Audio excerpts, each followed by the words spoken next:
About 15 years ago, I worked as a night security guard at a sprawling private school campus on the outskirts of Los Angeles County.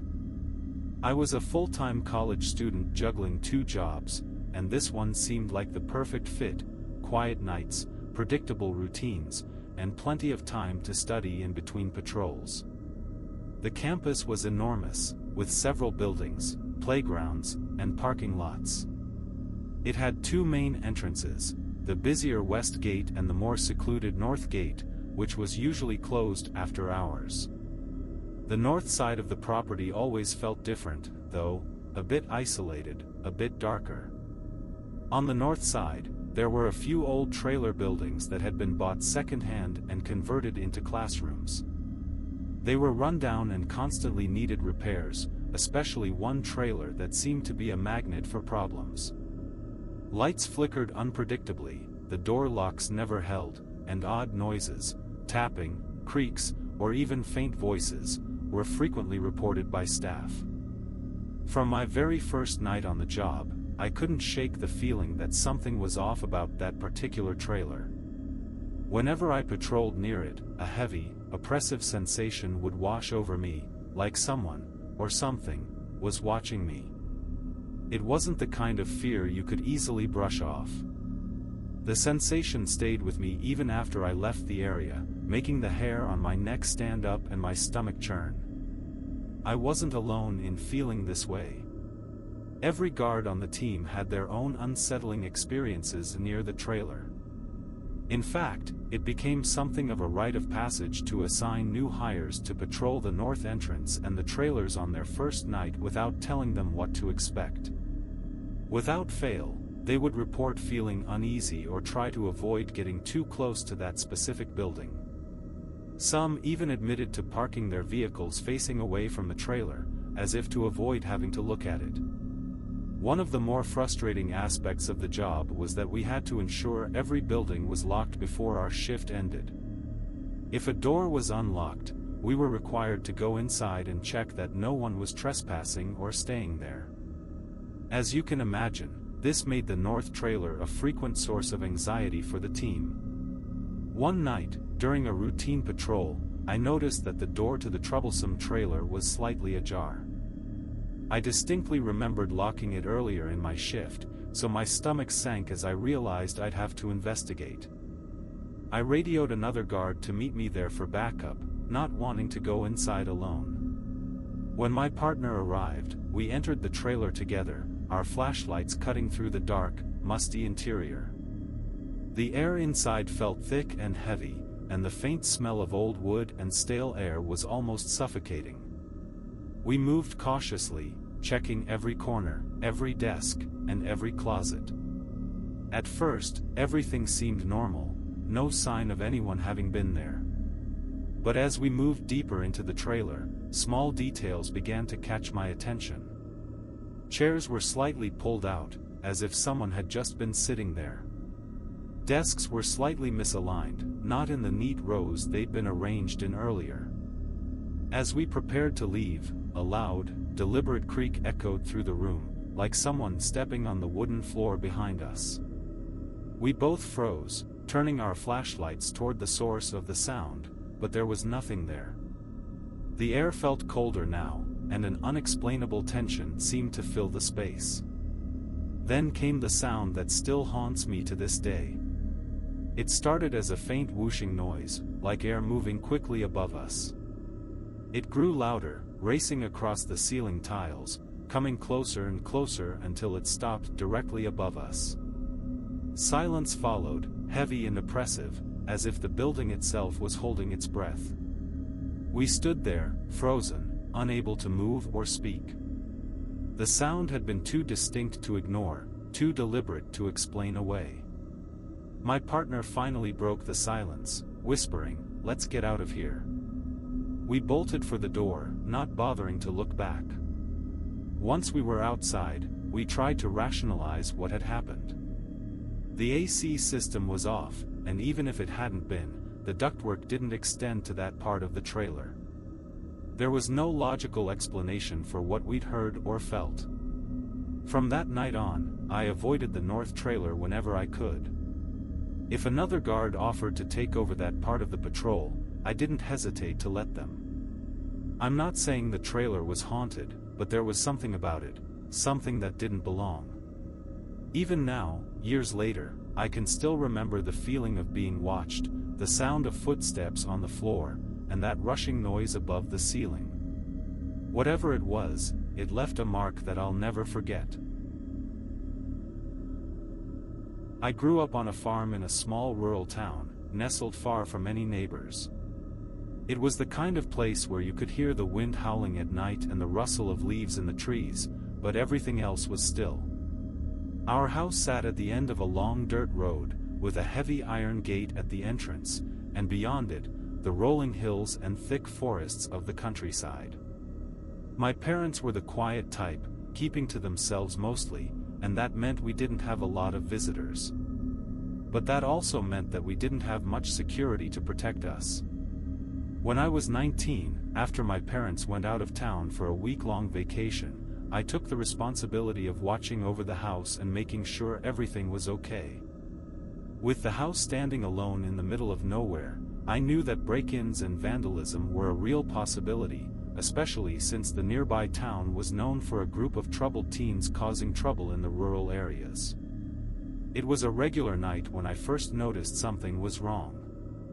I had just finished my shift at the diner and was heading home, expecting a quiet evening alone. I got inside, locked the door, and went to bed. But an hour later, I was jolted awake by the sound of a loud bang coming from the front yard. My heart raced as I strained to listen. Another thud. This time, closer. I grabbed the baseball bat I kept near my bed, creeping cautiously toward the window. I couldn't see anything, but I could hear movement in the yard. My instincts told me to call the cops, but I hesitated. The town was far, and the response time would be too slow. I decided to take matters into my own hands. We didn't have a security system, but we did have an old wooden shed behind the house. Inside was a small security camera that my dad had set up years ago, mainly to keep an eye on the barn. It wasn't much, but it was enough for me to monitor the yard. I switched on the camera's monitor and froze. The night vision showed someone moving near the gate. My first thought was that it was just some teenagers messing around. But then I saw something that made my blood run cold. There was no vehicle, no sound of voices. Whoever was out there was just lurking. I felt a chill run down my spine. I immediately picked up the phone to call the security company we had recently hired for emergencies like this, but as I was dialing, the phone line cut off. I tried again, nothing. With no way to call for help, and terrified that someone might be inside the house by now, I knew I had to act quickly. I grabbed my flashlight, cautiously opened the door, and stepped into the night. My mind raced as I moved toward the back of the property. I hadn't even realized I was holding my breath until I exhaled, the sound echoing in the eerie silence. Then, I heard it. A low hum, almost like a whisper, coming from the direction of the barn. It sounded too strange, too unnatural. As I crept closer to the barn, I could make out a dark figure standing under the old oak tree by the gate. They were staring right at me. For a moment, neither of us moved. I wasn't sure if they had seen me or not, but I wasn't going to wait around to find out. My instincts screamed at me to run, but I couldn't turn my back now. Instead, I used the flashlight to signal toward the figure, hoping to startle them. The figure didn't move at first, but then, almost too suddenly, they darted behind the barn. Panic surged through me. What was going on?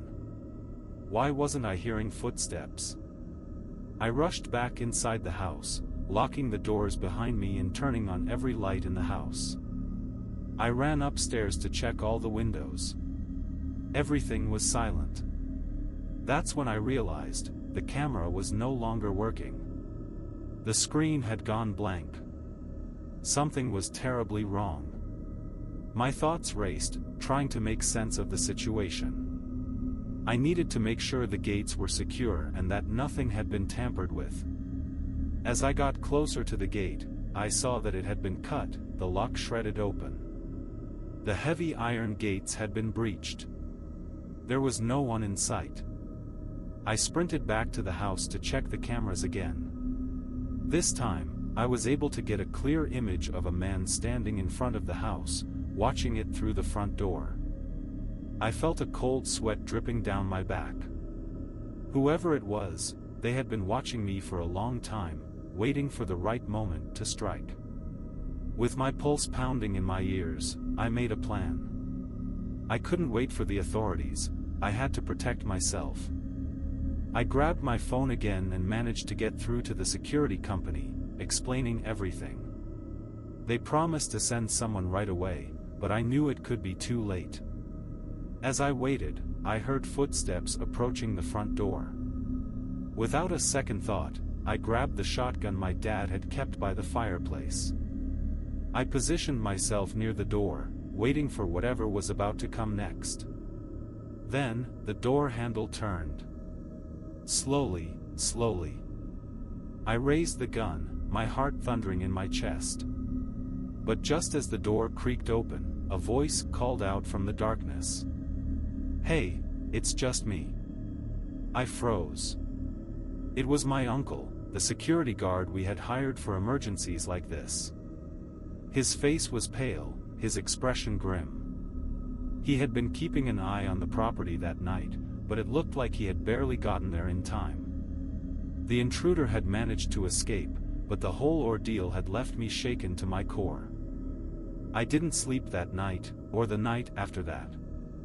I stayed vigilant, knowing that someone had been watching, and I couldn't be sure if they were still out there. Weeks passed before we got a break. The security company sent more guards to patrol the area, and they found signs of forced entry on several of the nearby properties.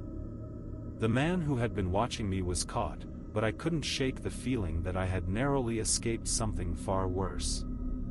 Now, years later, every time I hear a noise in the night, I remember that feeling of being watched, the unease that lingered long after the incident was over. It's a reminder of how fragile our security can be when we let our guard down. When I was 21, I shared a small 2-bedroom apartment with my 15-year-old sister and our mom. The apartment complex wasn't luxurious, it had peeling paint and a few noisy neighbors, but it was home. What gave me some peace of mind was the regular presence of security guards patrolling the property. The laundry setup, however, was a hassle. Our building didn't have its own laundry room, so I had to trek to another building late at night when it was quieter. The route wasn't ideal, down 5 flights of stairs, across the dimly lit courtyard, and into the basement of another building. Despite the occasional nervousness, I'd gotten used to the routine. One evening, I noticed a new security guard on duty. He was tall and imposing, with a shaved head and a stern expression that made him seem unapproachable. He didn't greet residents or interact much, which added to his intimidating presence. He gave off an air of authority, but something about him seemed off. A few nights later, my friend who lived in the same complex called me, sounding shaken. She'd gone to the laundry room and encountered the new guard loitering inside. She found it odd, as the guards weren't supposed to enter buildings unless there was a clear issue. He hadn't said a word, just stared at her until she told him to leave. Eventually, he did, but his behavior rattled her. I brushed it off as a misunderstanding, figuring he was just doing his job. That was, until a strange incident made me reconsider. One night, I returned home around 9:30 p.m. to find the entire complex plunged into darkness. A power outage had taken out the lights in the parking lot and all the buildings. The pitch-black surroundings unsettled me. Not wanting to step into the void, I backed my car into a spot where I could keep an eye on my building from the driver's seat. I sat there for a few moments, debating whether to make a run for it. I had bags of groceries and work supplies to carry, which would slow me down. Plus, there was a sketchy-looking man I'd seen around before who gave me an uneasy feeling. As I gathered my courage, the power flickered back on. Relief washed over me, until I glanced up at my building. Standing on the landing outside my apartment door was the security guard.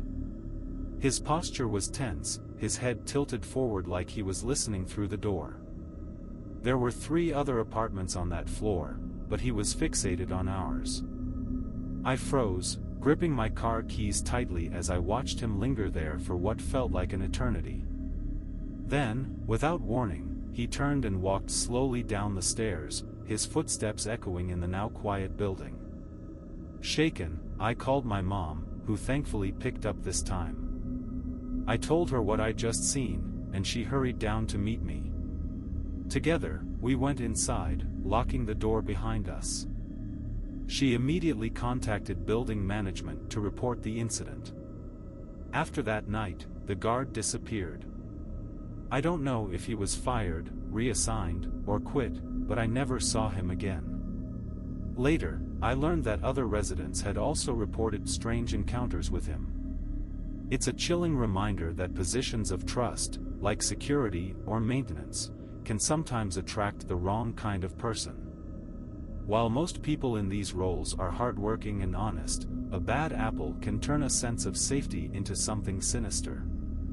Even now, I think about that moment, the power outage, the dark parking lot, and the figure standing outside my door. It's a memory that reminds me to stay vigilant, no matter how safe things might seem.